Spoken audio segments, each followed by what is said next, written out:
Good morning, everybody. Welcome to Sales Chatter. It's Friday, the day that we've been waiting for. Where has this month gone? Where has this week gone? I'm your co host, Ryan Mohammed, with our mission of getting 10,000 reps to hit a million GP. My man, the bodacious cowboy, the president and CEO of RGTX Logistics Solutions, Jeff Dickinson. Good morning, brother. How you doing this morning? Good, my man. I can't believe it's Friday already. I don't know where the hell this week went by, but it went by quick. So you know what? Let's do this. To the HPLS podcast. Live, relevant, and high performance information, conversations, and education weekly.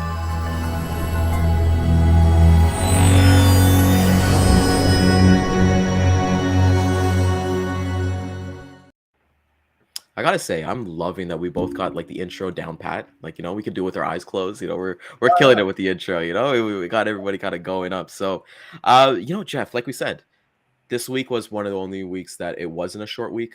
So we were able to kind of get that full 5 days. For me, it's been crazy busy, a lot of self-reflection, a lot of self-development stuff I've been kind of going through and personal development and looking at different things. Like I said, I do Toastmasters. I do some, I had a great conversation with Daman, our corporate sponsor, for this show yesterday. We spoke for like 4 hours yesterday and really, really, really, really dug deep. He's an amazing person and happy to see that. Jeff, recap the week, man. And I don't want you to give us like a 1 minute recap or a 2 minute recap. Go to town, man. Go in depth, man. What was your week looking like? Your ups, your downs, maybe. And like I know you've had a couple shows kind of come out this week. Let the audience know, my man. Yeah. Excellent week. Things definitely picked up. Working on several projects. You can see it in my board back there. Just a fabulous week. Went to the International Commerce Club of New Jersey event on Wednesday night. It was great to get back out there and meet a few folks. Good time.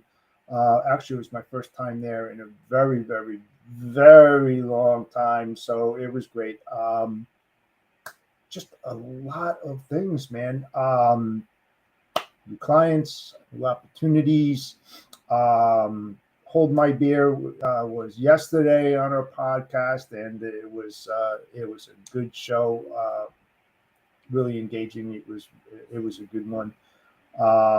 Let's see, and today, oh man, I mean, I really want to have the opportunity to sit back because it's been like a unbelievable week. I mean, just crazy phone calls, just and I don't complain about it. This is not a complaint, man. This is why I've been in it for a long time. It's just like you live for these things that to happen, but they're coming pretty quick now. So all good, man. All good. Yeah, I How feel. about, how about you? I mean, just Yeah. crazy stuff.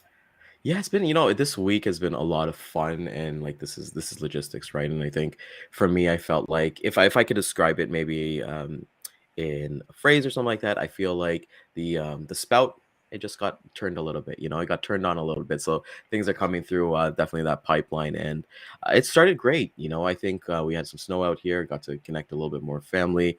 Didn't like the shoveling, so we're gonna have to figure out to get a snow blower or something like that. But mind you, I only got like a one car garage, so what am I complaining about for like 30 minutes of shoveling? But with that being said, Jeff, my biggest takeaway for this week, like I said, it's every time I go to Toastmasters, it's the best thing that ever happened to me. And the speech that was given as the guest speaker was probably one of the best I've ever heard. And there's a quote with me that I will probably say for the rest of my life is like, is just saying like, if serving is beneath you, then leadership is beyond you. And I think that's what we need to understand in our industry. I know I see it all over LinkedIn. I try not to take too much of LinkedIn because I just feel like it's a little bit redundant and things like that. And it's just not beneficial for my workday personally, but there's a lot of good nuggets on there. And I do want to give you a kudos. I think I did see this morning or yesterday that there's going to be the Bodacious Cowboy consulting maybe in the near future, with logistics professionals wanting to reach out to you and things like that. So I'll get you to talk a little bit more about that after here. And then, let's just keep it, we're providing value to people. We had Nerf on yesterday. It was I watched it again on my TV last night, and just the insight he has, the personability that he has, and it just felt like he's done this a million times, if that makes sense. He just has that. you and I obviously always bounce back, and we're pretty well with these guests that we bring on, but just the value that we're giving, right? So sticking to the themes and not having like random discussions and things like that, for at least Monday to Thursday. Friday we could talk about whatever we want to talk about. But Jeff, yeah, I do want to, if you're comfortable with it, I would love to kind of hear what that kind of next step in terms of like the Jeff Dickinson consulting side of it is looking like. Yeah, I've been doing consulting on the side. Been doing it for many, many years. And this is just something to give back, but it's just not myself. I'm putting something together. I can't go into it much right now because it's like in the total beginning stage. But what I want to try to do is help grads that are coming out of school, supply chain, logistics industry, that sure, they've got their degree, they've got those case studies, they're excited to get into the field, but they're not really keyed into any specific area of the supply chain logistics. They want to enter it, but they're kind of like, I'm not really sure what I really like, because let's face it, there's so many different avenues in logistics and supply chain that one can take. It's kind of hard to narrow it down. So what I'm trying to do is to help those candidates that are out there that are getting out into the industry, that are going to start interviewing, try to pave that path for them, based upon their likes and dislikes, and get other people involved who will talk to them as well. No charge whatsoever. Just giving back and helping them to succeed. And, I'm at that point with a few others that want to do that same thing. So it's going to be interesting. Hopefully it takes off, and we'll see. The other thing too, we're talking about anything. You talked about Toastmasters, and this is awesome. So it's like the podcast here. I wasn't that type of person that want to get in front of the camera and start chatting and all this other kind of stuff, and then it became kind of natural. And one of the things that I did, it was about 2 or 3 years ago, this 3PL company that I helped build decades ago. We became very, very good friends, and they were celebrating their 40th year. I haven't seen them for a long, long time, and they invited me to go to this big event, catered and everything like that. So it was all about them, and they had their customers there, and they had people that worked for them, and all this other kind of stuff. Probably about 150, maybe 200 people in there. And they had casino night and all this other kind of stuff. So it got down to people talking about, how they began and so forth and so on. And this was the first time that I got up with a mic in front of 200 people and started chatting. And that was the breaking point for me, where I felt so comfortable. It was that shock. Can I talk in front of people?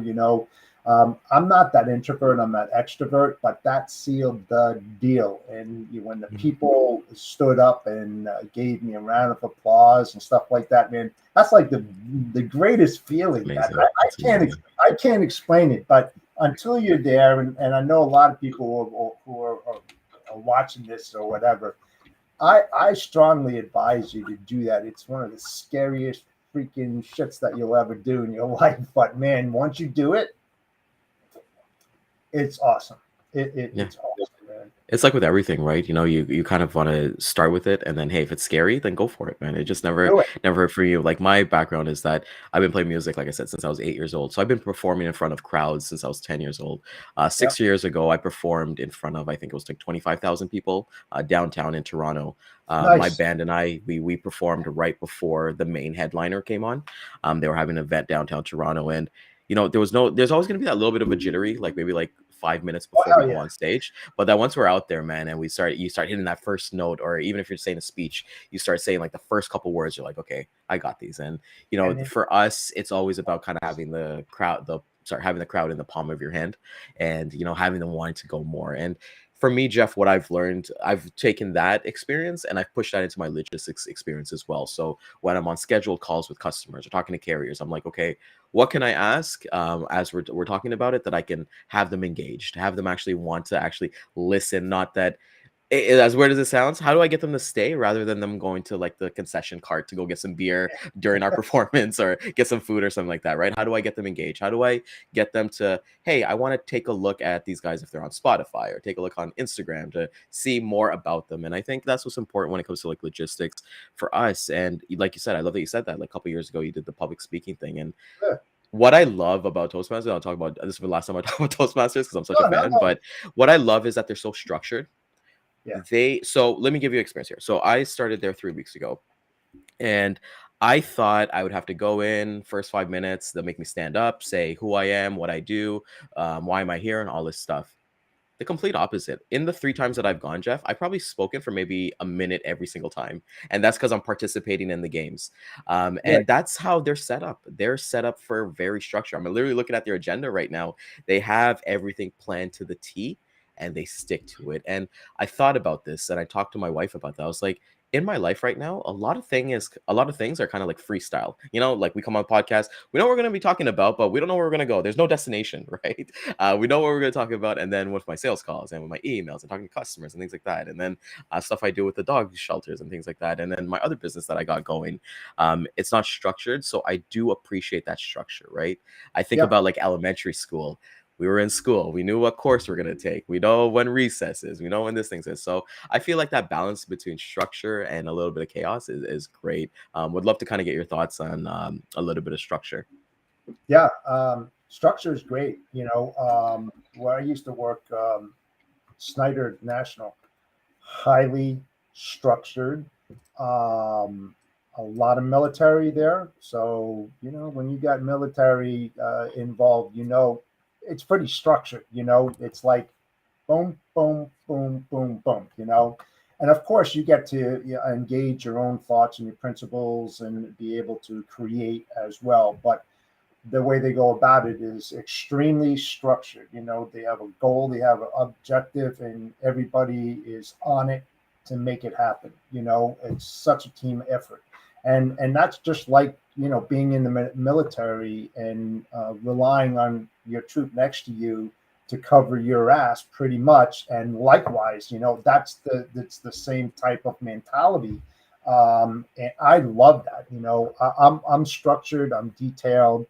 um, when you were talking about the Toastmasters, and engaging, some of the biggest things that you can do as a logistics service provider is when you're talking to prospects and you go to their facility and you sit down with them. Like, I'm looking at you through a lens, right? But when you're looking at that individual and you can see that and hear that tone and that body language and watching what they're doing, are they twiddling their thumbs, or are they looking up here or that, or are they swallowing hard, are they blinking a lot? It tells you a story on whether or not you are getting through or you're really distant from what you should be doing. So it helps your mind to create the questions that need to be asked in order to have an actionable response. That's what you're looking for. That opens up those doors.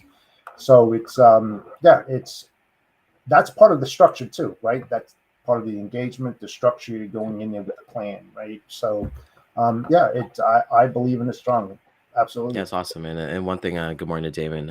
One of the things that came up in our conversation yesterday was, always Hey, have like Morgan. the end goal in mind. Yeah, like he's awesome. And, have the end goal in mind and know that, hey, whatever end goal that you're going to have, there's going to be always some kind of external force. So if you do good, things are going to happen. Good things are going to happen to you. And obviously great things have happened to you, Jeff, because you've done things the right way. Like, there's no No, shortcuts. no. I got to stop you there. No, I failed. And Yeah. I'll be the first one to admit it. Was I always successful? Hell no, man. I paid such a huge price to get to where I'm at right now, and took a lot of heat. But I learned from that, and I appreciated all my bosses that put that weight on my shoulders and said, "Get it done," and didn't tell me how to do it, but get it done. And they were there to support me and help me. But it was some of the largest obstacles. That's why today, I don't care what kind of obstacle is thrown at me. Mhm. This is so funny. He's talking about obstacles and he refuses to get his internet fixed. But with that being said, it's maybe one day the biggest obstacle you'll actually fix is getting your internet fixed, buddy. I was just about to say that. I said, "Here's the biggest obstacle, son of a," But no, serious. I have absolutely no stress. I used to because I always used to overthink every freaking thing. And let me tell you, logistics, you get blindsided every single day. You expect that. So tomorrow, I'm not expecting anything, but I know something's going to happen. You're in this Saturday. industry. It's going to happen. The forces are Yeah. against you in this industry. It really So, is. I think like it just goes back to like based on my experience as well that I've ever always kind of had like there's certain things that like you said being proactive and things like that and you like you said Saturday for me my aim and the goal is like my Saturday and Sundays I'm spending that with family and doing other Oh, things here and doing too. hobbies and things like that Yeah, so but it's the like thing is that you plan the plan, right? And mhm. you got this because you always carry it. You always carry it, right? No matter where you go. I mean, I do, and it's there, and you don't expect the customer, call What you. if I Or was to tell you, call Jeff, and you. just we're pinballing here? What if I was to tell you I haven't had a business call on the weekend? I want to say since June of last year. I've never had to dealt with anything on the weekend. That's awesome. No, but I'm Yeah. saying either have I. But you know what? Even though I am 4 years in my business, hmm I'm always recreating myself in my business, and I do it every single day. I don't purposely do it, but it's part of my mindset. So I wake up in the morning and I jump into the seat again. I just do it 7 days a week, and I start writing notes down and everything like that. It doesn't take time away from me. No, my wife's sleeping. So what am I going to do? Sit there and just drink a cup of coffee and stare out at the lake? No, I'm not going to do You're that. not catching up your reruns of Jersey Shore from like Thursday night. You're like catching up all your DVR and PVR stuff, and I get that No, to an extent. it's all It's also fun. because yeah, and you know what? When you love what you do, right? And I think for me, the one thing is that not to necessarily get stuck, feeling like I have to do this, right? And like I would never, let's say I'm out grocery shopping or something like that. I don't be like, oh my God, I gotta go home right now, and deal with this situation because it's the way you kind of set it up too. And for me, I think, and we're talking about logistics. I'm sure we're talking about logistics, but let's have some fun with it. But I guess that's who we are, right? That's part of our identity. That's it. I got a question for you though. I have Go a ahead. question for you. All right. You say you don't Yep. work on the weekends and it's family time. Okay. Yep. Let me propose an issue to you, and I'm curious of how you would Yep. handle it. All right. So Yep. you have a load of lobsters that you just picked up on a Friday, right? Yep. You're not working on the weekend. It's snowing. hmm That truck crashes. If you get the update and someone reaches out to you, are you answering that phone or are you waiting till Monday to take care of it? Okay. So, are we talking hypothetically or actual realistically? No, realistic. Realistically, okay. Well, it could be So realistically, hypothetical. here's how I kind of not necessarily Yeah. deflect it. Yeah, here's how I deflect that question. We don't do pickups on Fridays. Our Okay. runs are yeah, our runs go from like Thursday. They're delivered by Friday morning latest. So the way Right. that we've kind of set it up and everything like that is that it's Monday through Thursday. Mhm. So hypothetically, I guess obviously I would answer that call because There you that is go. something that's important to me. But with that being said, I've set up my life that way. Like, hey, there could be shipments on Fridays that they do or on weekends. I don't want that. I'm not interested in that stuff. So that's my answer to that because I understand that, like we've always said, to get what you really want to get, you got to sacrifice something, right? So if I want all that market share and I want all that, and hey, the revenue is going to go up, then I'm like, okay, maybe I'll do that. That's a sacrifice that needed. But then I understand that, hey, if my revenue goes up, that's more money in my pocket. What am I going to do with that? Am I going to give more, or is that just going to highlight me? Let's say buy more booze, or buy all these lavish things that it doesn't highlight me as a person. So for Right. me, it's kind of like eat small, be happy, be comfortable. And like you'll never see Ryan in a Ferrari as much as I'd love to. But it's just those are just my core values, man. I just rather give away, So that's the way. So that's a hypothetical. So I'll Right. flip that back to you, Jeff. Are you picking up that call? I am. I definitely am. And you know, I'll reflect on the time that I was at Ford Motor Company in Jaguar, um, when you've got lines down and Crazy. just absolutely. I mean, I'm like stumbling for words because there's really no words to really like tell you what it's like unless you lived it. But when you have deadlines and it has to be there, and no matter what mode you have it, if that breaks down, you got to bend over backwards and maybe 2 or 3 times and do backwards somersaults and everything to get that damn product. If it's on a train, you got to stop a train. You got to put it on over the road, and you've got to get it to that final destination. No matter what, there is absolutely no excuses. Excuses are out to the wind. Act of gods are out to the wind, man. They don't even exist in the automotive thing. They do not accept that thing. So you have to be beyond creative. You have to have that solution-oriented mind, thinking totally outside the box, like hanging off a cliff by your nail and thinking about something that you never thought about because it never happened, but it does happen, and react immediately. So working 7 days a week was like, was it a piece of cake? No, but it taught me to make it a piece of cake. That makes That's sense. crazy. No, that's crazy because like even when you were nerf for talking, like full transparency, I've never done automotive because I've heard stories like that, and I don't want to. Yeah, no, like I said, I it's not for me. I think I had a customer. They did the dashboards, like the plastic whatever dashboards for companies. They did the molding. They were a plastic injection molding company, whatever, and they were a great person to work with and things like that. And we would do the shipments that wasn't urgency, that lines were down. And I think one time they reached out to us like, hey, the lines were down and things like that, and they need a truck there in 30 minutes and stuff like that. And hey, I'm going to be vulnerable by saying that we tried, but it wasn't urgency for me to be like, I need to get this covered. At the end of the day, I know that as bad as this sounds, Jeff, if I can't cover it, I know somebody else will be. And that doesn't make me less of a salesperson or as a logistics solution provider. It's just, hey, this is just not it doesn't fit under my wheelhouse. I'm not an expedite guy, but there's somebody who will be, right? Like you can reach out to Nicole, Glenn, and Candor. They're the best at it, So it's one of those things. So I know, yeah, exactly, right. So it's like, like as Daman says here, this is what they've signed up for, and they're sensitive freight. So here's the cool thing about Daman too is that if he expects his drivers to be 24/7, 365, that means he is too. That's what he signed up for. And that's what. All right. This is the one of the best signs of a great leader. Okay.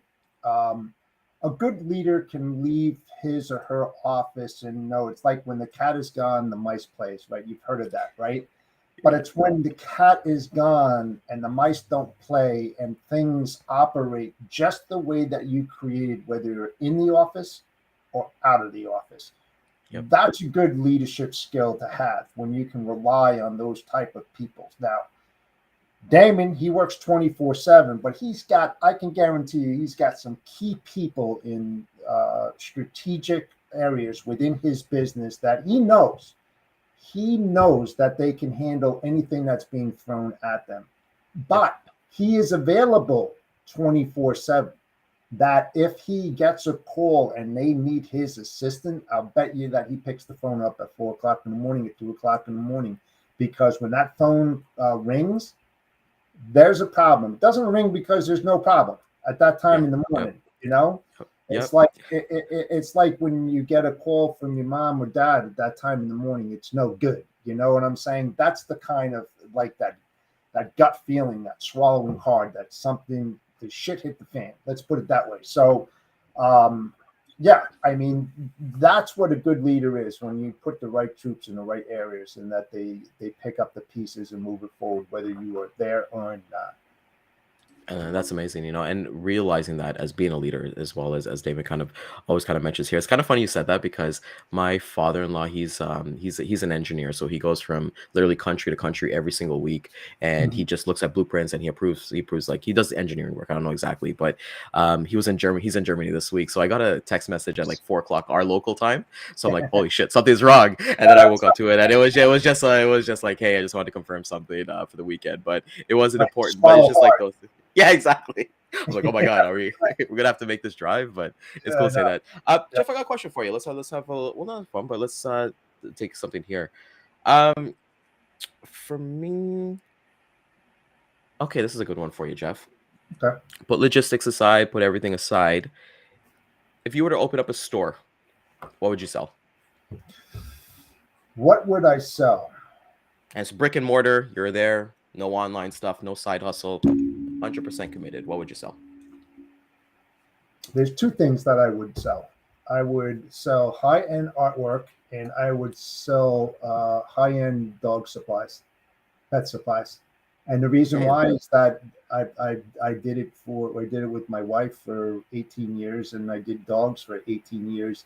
And if I had to fall back on something, man, I would do that in a flash, because like that's two areas of our lives that I truly love. I mean, my wife is a published artist.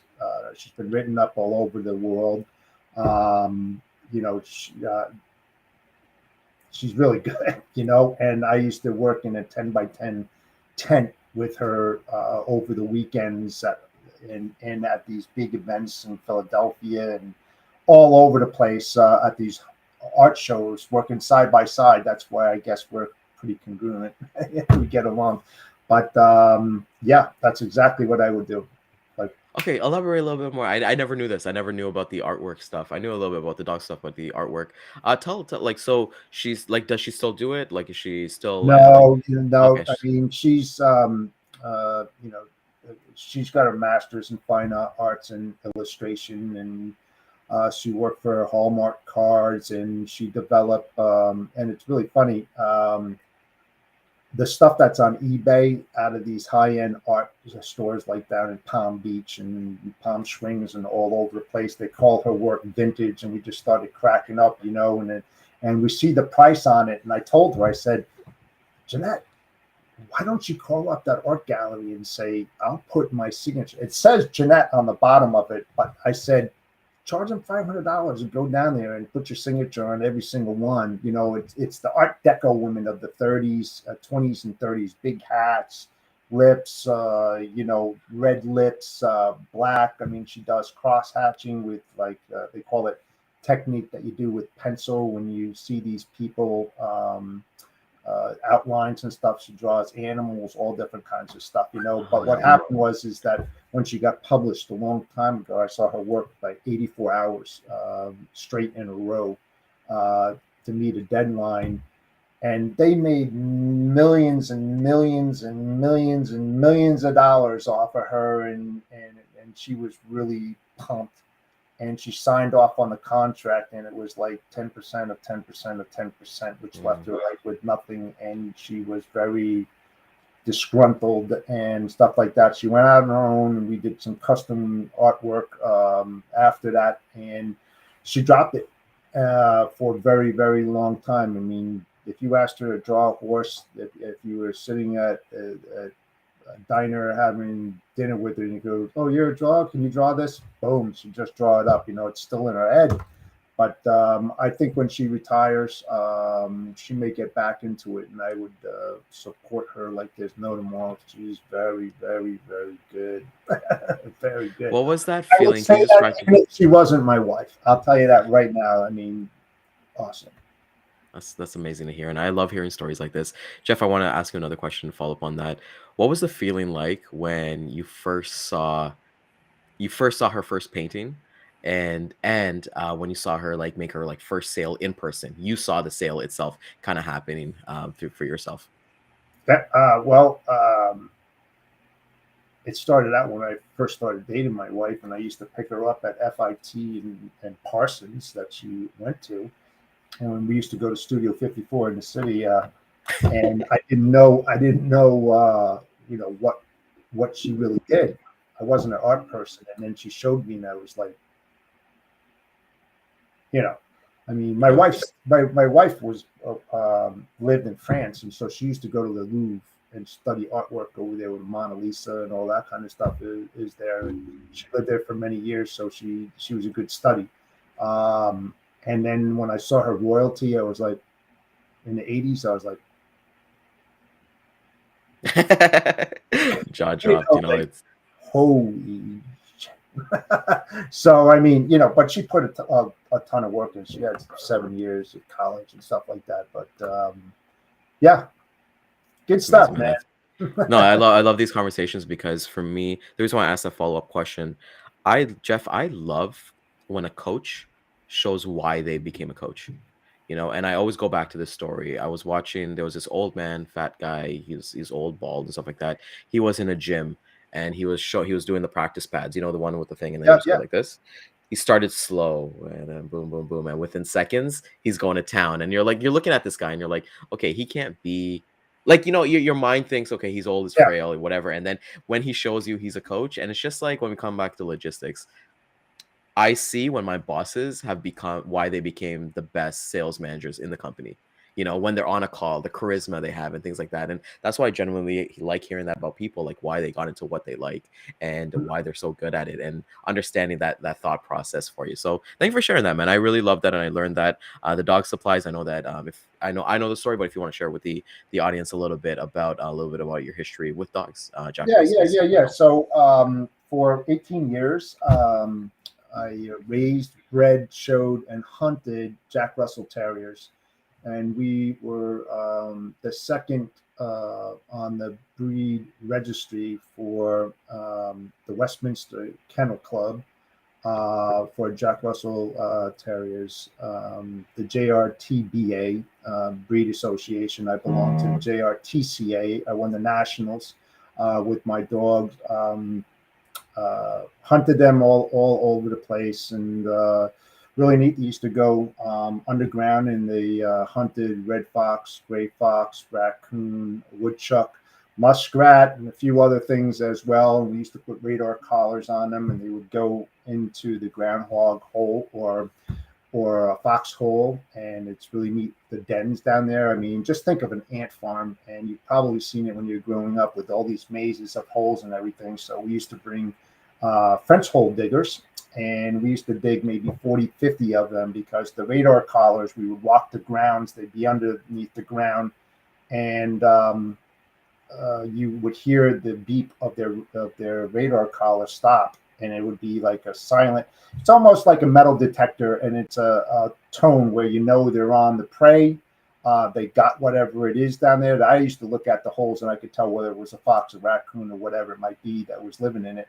And because I was a hunting judge as well. And the thing is that we would dig the holes, and then we put our arm down, and we would grab the dog's tail and pull him up, and then you would know you got something, because it's like, you got some muscles to pull this freaking thing out, and it's like a suction cup when they come out of the hole, and they got a woodchuck, that's just annihilated. Because I don't know, a lot of people don't know that, but Jack Russell Terriers have clamp power as strong as a pit bull, 1,200 pounds per square inch, and a little dog like that. And the history of the Jack Russell Terrier was way in the 1800s over in Europe. The huntsmen, you've seen them on the horses with the red coats. They used to chase the fox, and then what they do with a little satchel on the side of it, they take this Jack Russell Terrier out, and they would drop it on the ground when the fox went into a stump, a hole, piece of wood into a hole. And what they did was they chased them out, so the hunt chased them out of the hole, so the hunt can continue. And then one time, the Jack Russell tasted blood, and the rest was history. They were pure killers, and they went down there and did that. So a lot of the farmers around up here in Sussex County and everything used to give us a call, and we used to go out there and eradicate the problems to help them get rid of all the woodchucks and everything. So I had 12 Jack Russells in my house, all show quality, all alphas, high-strung fighting machines that would just take you out, man. They weren't little ankle biters, I'll tell you that right now. So Yeah, not the ones you see now. no, so after my last dog died, I told my wife, I said, it's time. I didn't like the way the judging was going and all of that. And I haven't been in Westminster for over 8 years, 9 years now. And so I said, you know what? We're out of Jack Russells. We're done. Everything closed, everything down. And I said, I want a big dog. I want a mastiff, a bull mastiff, a pit bull or something like that. So funny, I'm in the shower. My wife knocks on the door, and she goes, someone's here to see you. And I was like, what? And next thing you know, long story short, this little puffball about this big walks into that, and she says, here's your new friend. And she got me a Pomeranian. And I was like, oh my God. It's like, oh, so the rest is history, and he's still with me today, and he's 14 years old now, but a lot of fun. So See, that's every amazing weekend to I hear. did that while I was in logistics. I used to pack my car up after I got out of Onkyo USA, where I used to work for about 11 years. Pack up my truck and head to London, Ontario, Canada. To start, I drove from New Jersey at 7 o'clock, got there at 3 o'clock in the morning, got to the hotel, slept 2 hours, got to the site, Northwinds Farms in London. You can go look it up. It's where Northern Dancer, the Derby, Kentucky Derby winner, is buried. And Oh, really? set up, go out there, race the dogs. We used to race them too. That's another story. And yeah, and then pack up at the end of the day and head back to New Jersey. So interesting time in my life. Let's see. And those are the things, like for me, if I was you, Jeff, and I know, hey, this is no advice at all, but that story, those two stories, like, art and dog supplies, like you should be crushing the high end art exhibits and the dog supply industry and logistics, be crushing it. You just have that, People and have that's what asked the me way. that. The people Yeah. has asked me that because I've got big, huge distributors that are around me that I could just go in there and annihilate if I wanted to. But it's just something I don't want to do. I mean, it's like I enjoy what I'm doing right now. It's like if I wanted to, I could. I know I could, but I don't have any interest in that right now. Yeah, you just never know, right? And for me, that's how I kind of lead myself, in terms of like logistics, things that I can talk about for hours and hours on end. So I thought that was amazing, kind of see. Jeff, what was the kindest thing a stranger did for you? Hmm.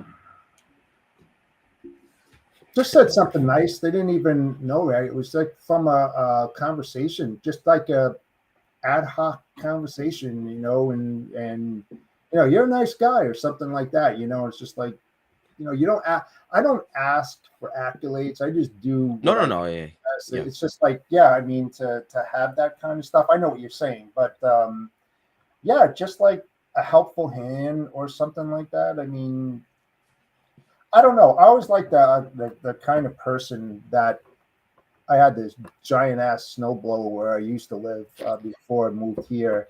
And I would do my driveway and I would start going up and down the road and doing all my neighbors' driveways for nothing, asking for nothing. I was just that type of person, especially the older folks that were out there. That I see them out there with a shovel and steep driveway, and they're in their 70s and 80s. And I was like, no, I'll have this done in 15 minutes, and I was always that type of person, always helping others. I would take care of myself first to get myself out of the driveway, and then I'd be like, "Hey, honey, I'm going up the road. I'm taking care of whatever. I'm taking care of that," And then they would always, the old lady would come down the road with dinner for us and stuff like that. yeah, yeah, Unexpected. And it's just like I didn't ask for that kind of stuff, but I'll tell you, if you just give from your heart and don't yep. expect anything back, man, things just start happening, my friends. They really do. I'm smiling, and the reason why I asked that because it's what I believe in. When you truly do something for someone else. A conversation I had with a friend yesterday, I was asking him that, hey, whenever somebody gives you a compliment, what do you do? And a lot of things that is kind of programmed within us, Jeff, is to kind of deflect a compliment. If I was to be like, "Hey, Jeff, you're a really nice guy," you'd find a reason to like. How often are people saying thank you so much for saying that? Most people, like, if my wife does this actually all the time, where like, hey, somebody will compliment her on her like dress or like her outfit, and then she'll say, "Hey, I got this from so and so," kind of deflecting rather than "thank you so much." And I feel like when you look at it from like a higher power, like a spiritual thing, when necessarily God, but like any kind of higher power wants to kind of give you something, accept, receive that. And like you were kind of saying, like, with being like the snowblower and going there and helping out everybody, and then people bringing out lunches and things like that, and things for you. It's like, you do good for people, and then things will come back tenfold. I've never given something and expected to get something back. Those opportunities, it came back tenfold. It might not come back right away. Like, maybe my neighbor, if I shovel my neighbor's driveway, I hope maybe they bring their famous chocolate chip melted cookies over. But if they don't, then maybe they'll bring it at the barbecue next year, right? So I think it's really important to always kind of be kind, and that kind of goes back to the conversation that I said, like, if my revenue went up, who would how would that highlight me as a person? Would that highlight me as a person as being a giver, or is that going to be somebody who's a taker? And I think there's two different things, and that's why I love that you're on like Hold My Beer and things like that, because you guys are all givers. Every single one of you guys, like Tony Darnell, Nerf was on there, the other guy, and then TJ as well. You guys, and Luis as well. Luis is one of a really, really cool giver, and to give that content. Yeah. You know what? I'm looking at Nerf's comment there, and I have absolutely no idea what he's talking about. It says, I would sell tea and jackfruit. What's jackfruit?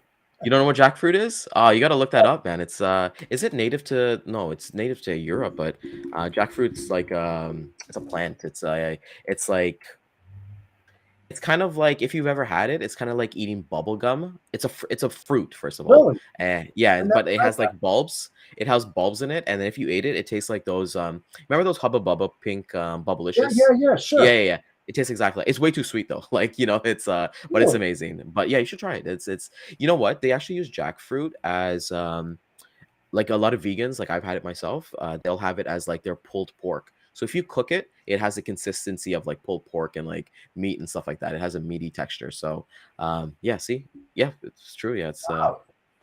see, it's like kiwi. Okay, cool.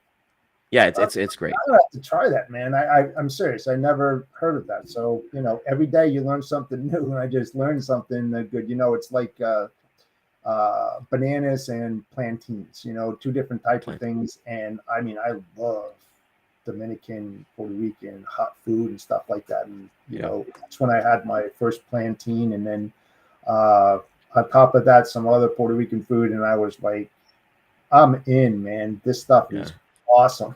Well, have you noticed with like, it's the same thing with like Guyana and Trinidad as well? Like, haven't you noticed like, if like, especially in Dominican and stuff like, in Costa Rica and things like that, they don't have like obesity, because they're eating good food, like they're eating like root vegetables like edos and like plantains and sweet potatoes and things like that. So oh my god, you know what? Hey, look, I love ever meet my wife, I love habanero sauce, man. It's just like, do you love durian? Have you ever heard of durian before? Durian, no. But can we ship durian? Nerf, can we ship Nerf? Like, I think it's one of those fruits you legally can't ship. It's we won't tell you what it is, but maybe we'll do that. Maybe we'll get that on a live episode. I don't know. I'm willing to try it, because it was really funny when I used to go over my friend's house, and his wife was Dominican and he was Puerto Rican. And we literally had to have a case of beer next to us, because as soon as we started eating her food, man, we start sweating just like that. I mean, just our foreheads start dripping. And it was habanero and something else that she had in it, and it was just absolutely fantastic.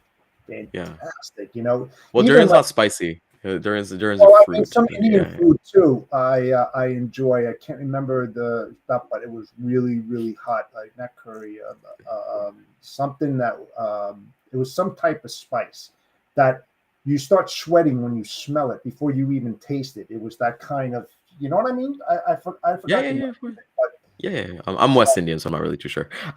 But we have some spicy. We eat a lot of spice. Funny enough, I got married to somebody who doesn't handle spice, so it's always a nice balance when my wife doesn't like any spice, and I definitely do. But yeah, we've got to get durian. Yeah, we'll figure that out. We'll figure out a live. You're coming up to Toronto eventually. Eat this on the show or what? Yeah.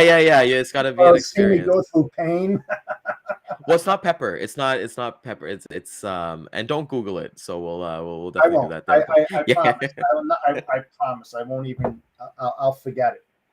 Yeah. Forget it from there. And it's like what's that? Is it as bad as the one chip challenge? You've seen it's not spicy. Like it don't get spicy out of your mind. It's not spicy at all. It's a fruit. We'll just leave it as a fruit, but it's something that is very native. I think it comes from Thailand. I think it does. The only times I've seen it, it's so bad, Jeff. So it's like, it's so bad. So it's got a little Thai in it, or something like that, or what does that mean? What is a little Thai in it? Is it hot? I mean, is it like a hot? Whatever. Nothing to do with hot. It's a fruit. Think of like an apple or something like that. It's an apple that's not spicy at all. Like, I'm being serious with you. It has nothing to do with spice, but it's well, I might as well just tell you. Yeah, it's I believe in Thailand. I've only seen it in freezers at my ethnic, like the Asian grocery stores in my area, but we have access to everything. Get out So of here. I, Local villages have wars over it. What? should Seriously. we tell them Nerf, or I don't know. Also, I like feel like we gold? should. It's a weapon. It could be used as a weapon. Let's just say that. It's yeah, yeah. Okay, let's put it there. So it's a fruit, Jeff, that is the smell of it. People have compared it to like baby diapers. It smells disgusting.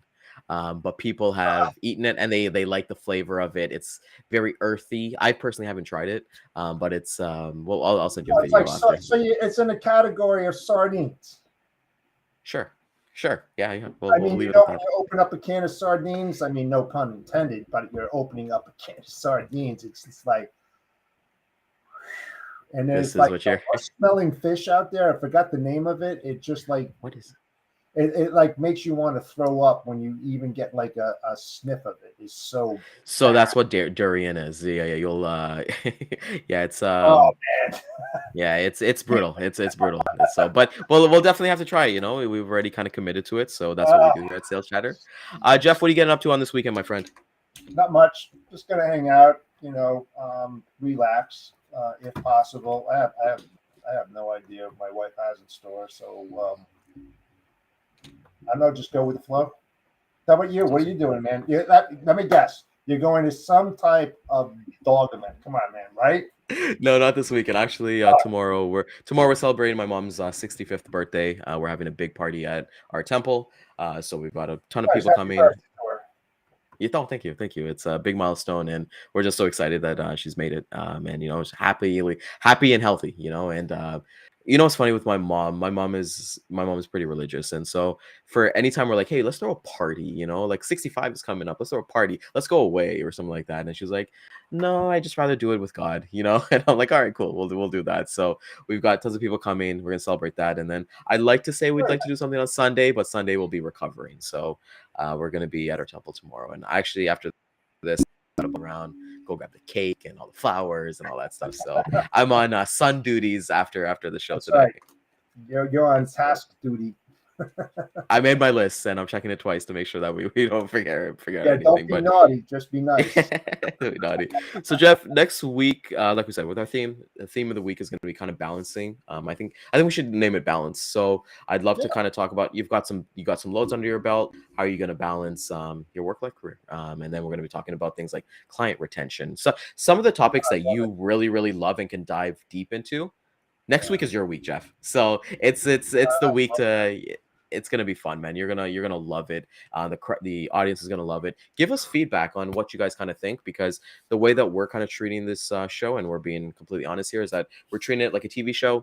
We're gonna go ham for like one season, so our season, and we'll have a season finale, and then we'll start fresh in a couple weeks again. We'll still have the show every single day, but we're having these themes and we're having this, and I think there's a little bit more structure into that as we're talking about today. But it's a lot of fun. I think we should call it client for life retention mindset. How to have that mindset to be able to have that client for life, in your corral for a long, long time, because it is all about building long-term business relationships. And how do you go about doing so? That's let's not give away the secret a little too much, but we'll definitely go with that. So awesome. So we want to thank everybody for coming out this week. It's been a lot of fun. Like we said, thank you to Nerf for being here yesterday and always being supportive with us. Thank you to Daman, our corporate sponsor at American Logistics and Centurion Trucking, for being amazing as you always are. He is looking for agents across North America, I believe, and they're paying up to 60% GP. Think about that. 60%. You get to work with him and his amazing team. They'll take you to the next level. And that's sometimes you need that push in life. So with that being said, catch the replay, 3 p.m. Eastern Standard Time at LinkedIn, Facebook, YouTube, and Twitter. And we'll see you guys on Monday. I think you're going to be on Trey's show today, I think, Jeff? Yes, I am. Yep. What time is that? Yeah, Trey won't be there. But we got the Freight Sensei. You got Freight Sensei showing up, right? Oh, yeah. Good old Scott, man. Good guy. Yeah, Scott. He'll be there. Absolutely. Awesome. So with that being said, catch Jeff. What time is it? 1 o'clock. 1 o'clock. Check him on 1 o'clock. He'll post it on YouTube or post on LinkedIn. You'll be able to see that, and you get to see the Freight Sensei, and it's a lot of fun. So with that being said, everybody have an amazing, a blessed day. Have a safe weekend, and we'll see you guys on Monday. Take it easy, guys. Have a great day. Enjoy that weekend, folks.